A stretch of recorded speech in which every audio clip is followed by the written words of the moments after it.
This will describe a custom jig and the techniques used to glue up these segmented tapered staves.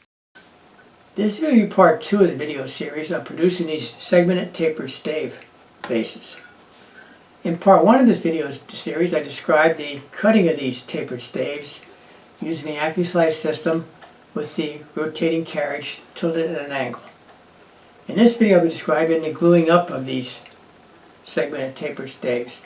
And it's a little bit of a challenge because, as you can see, there's a lot of movement here. So I get these things aligned and glued that the bottom and the top are perfectly straight. So when I put this on a lathe turning it, it'll be a nice straight project. This just shows the amount of movement I have in this project. You can see how much it tilts either way. And I can set up one side and then tilt it around 90 degrees and it's still off. And it's just a real hassle getting this thing aligned properly on all sides. So I needed some sort of jig to get these properly aligned. So I contemplated a couple different designs and ended up with this design shown here. And what I have here is I've got 3 sheets of MDF, 10 inches square. I glued them together and I drilled 4 holes in these plates, which are 3/4 inch in diameter, and they're 6.5 inches apart. And I inserted these aluminum bars. And these are drilled perfectly straight. I drilled these on my mill so they'd be perfectly straight holes so they're perfectly aligned. And so what I'm going to be doing here to glue this up, I'll be using this as a glue up jig. So I'll be taking my vase, after I apply glue to all my joints, put some rubber bands around it to get it aligned. I'll then take my assembly, put it inside this jig upside down. And you see a lot of movement I have here. So I made up some templates here. These are just some 1/4 inch thick plastic sheets, and I have my 4 holes drilled 6.5 inches apart, and a larger hole which will enable different diameters of this cylinder. And what I do is I put this on my jig and I run it down, and that aligns the bottom of my staves. Now, I still have movement up top, so the idea now, how do I align my top? So I made another template, slightly smaller, hole in the center, and I'll put this on top like this, and then when I push it down, that aligns the top. So now I have no movement in my piece. It's perfectly aligned at the top with this template, the bottom with this template. I'll put some additional rubber bands on here to make it a little bit tighter, tighten up my joints, and allow that glue to dry. So I will be using epoxy to glue this up because I want some nice tight joints, and I need time to set it up to allow for movement. If I used Type-On 2 or 3 glue, the glue would set up too quickly and it would set up faster than I could get it aligned. So the epoxy will give me a setup time of about ½ an hour, so I have plenty of time to get this aligned to get it to where I want it. And I made some additional templates with different hole diameters for my other projects, because these are all different diameters. So I have a number of different templates with different hole diameters. So the next step is to take this off, get this aligned, add glue to my joints, get it aligned, put it back in here, and then glue it up. And I did put a piece of wax paper in the bottom to keep glue off my MDF board. So that'll be, and these things come out easy, so I can actually use this to remove it quickly. But this is just a piece of wax paper on here to keep glue off my jig so it doesn't stick. And I'll remove these before the glue sets up too tightly so that these come off easily. So I'm now ready to start my glue up process.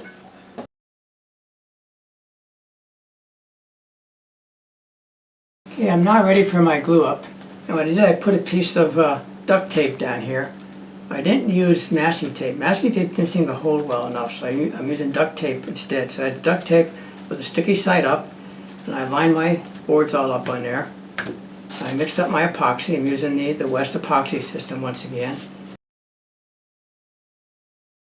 And actually, when I put these on, I'm going to go and put the glue on in between the staves.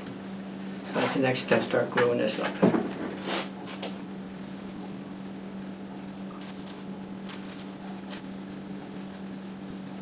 And I am using epoxy because of the setup time. I have like a ½ an hour setup time with the epoxy.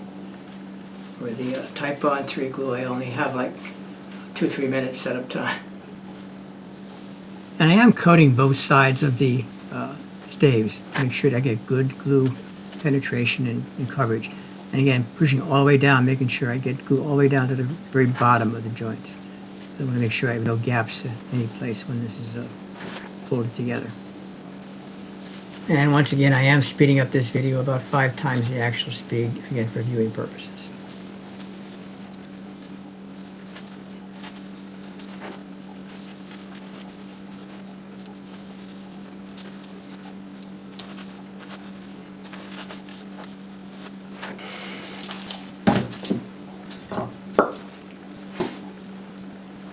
Okay, let's see how this works.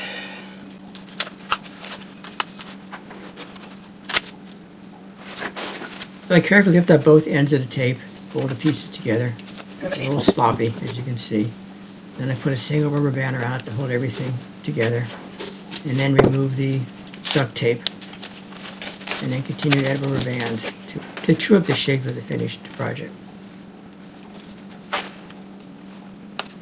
And I do like to add lots of rubber bands, because the more rubber bands I get on it, the more pressure I get on the joints, the tighter the joints will be. So I usually add as many rubber bands as I can feasibly get onto the piece.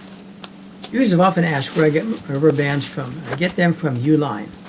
They have a wide selection of different sizes and widths of rubber bands, which are ideal for these types of projects. I then place the glued up stave project into my jig, reinsert the 4th aluminum bar, and then add the bottom template. Check the alignment with the top template. I actually remove that and add some additional rubber bands to give it some additional support and tightness on the joints. So again, as I mentioned earlier, I like to get as many rubber bands on here as I can. The more rubber bands I get on it, the tighter the joints will be. I then insert the top template.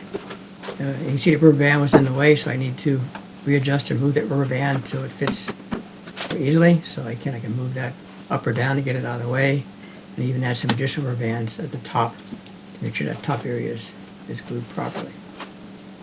I then reinsert the top template and push it down tight to get everything nice and tight. Since the glue is not totally set up yet, I can actually remove the templates, recheck my joints, make sure everything's still nice and tight, make sure everything's square. Okay, place that on there. Put my first string on, push it the whole way down. Put the second ring on. And get it aligned. And let that dry for a couple hours. Actually, I'll probably let this dry for maybe an hour, then I'll take these templates off so I don't stick to it permanent. But that should be perfectly aligned now.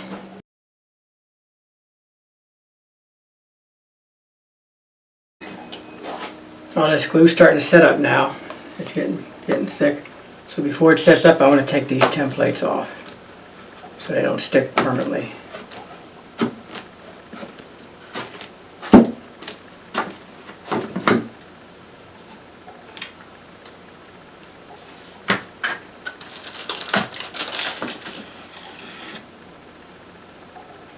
And now to let that dry for at least 3-4 hours.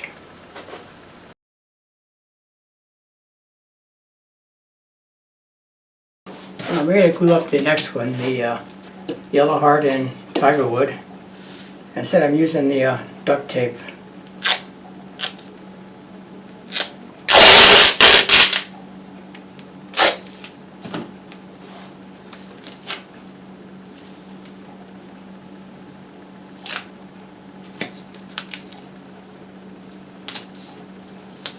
Sticky side up on the duct tape. I just use a straight edge to get the bottoms aligned. Starting in the center. I'm using a scrap piece of wood just to approximately align the bottoms of the staves. It's not that critical, it just makes it easier when you roll it up to position the pieces. So.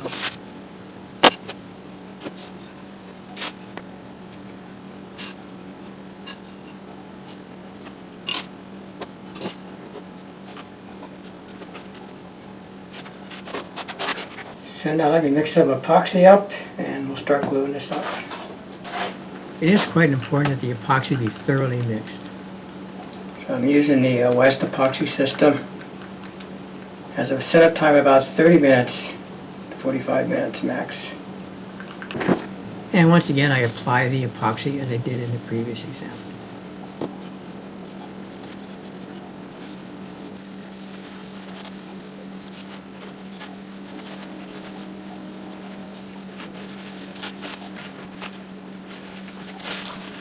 And once again, remove the tape film down the ends of the duct tape, and then roll up the project into the cylinder shape and the thinning ends of the duct tape.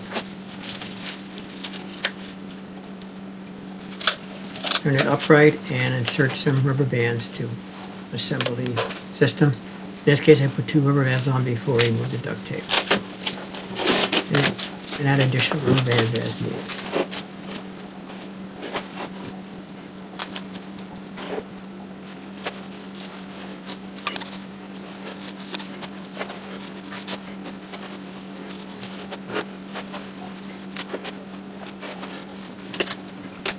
Here I'm adjusting the edges of the staves, making sure they're perfectly straight with one another and all the joints are perfectly aligned. And I check that both on the top and the bottom joints.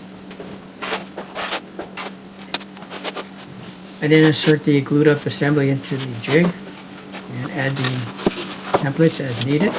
And also I need to adjust the rubber bands because they may be in the way of the templates. I move them up or down as needed to get them out of the way. And even if I wanted to, I could add additional rubber bands at this point. And once again, same thing on the top, the rubber band's in the way, so I adjust that to get it out of the way. Okay, let that dry for about 4 hours. Or actually, let it dry for an hour and take these templates off and then let it dry for another 4 hours.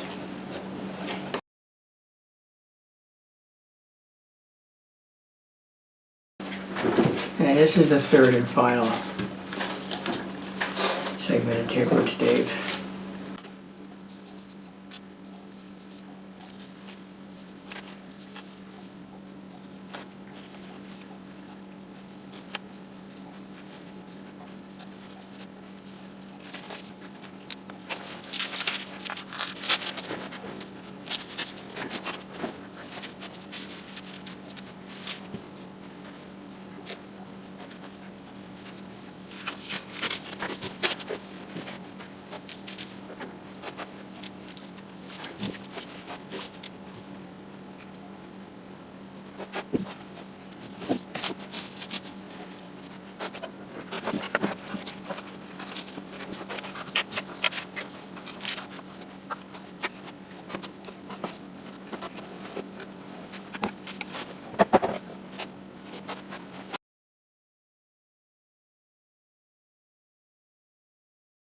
This concludes this video on the gluing up of these tapered segmented staves using a custom jig that I designed to glue these up. This jig worked quite nicely, and using that jig I got everything nice and straight. I mean, there's no wobble in these, they're nice and straight. All the sides are like perfectly symmetrical with one another. And the joints came out quite nice. I got nice tight joints both top and bottom, as well as the sides. So that came out quite nice. In the next video, I'll be designing some custom bases and tops for these vases.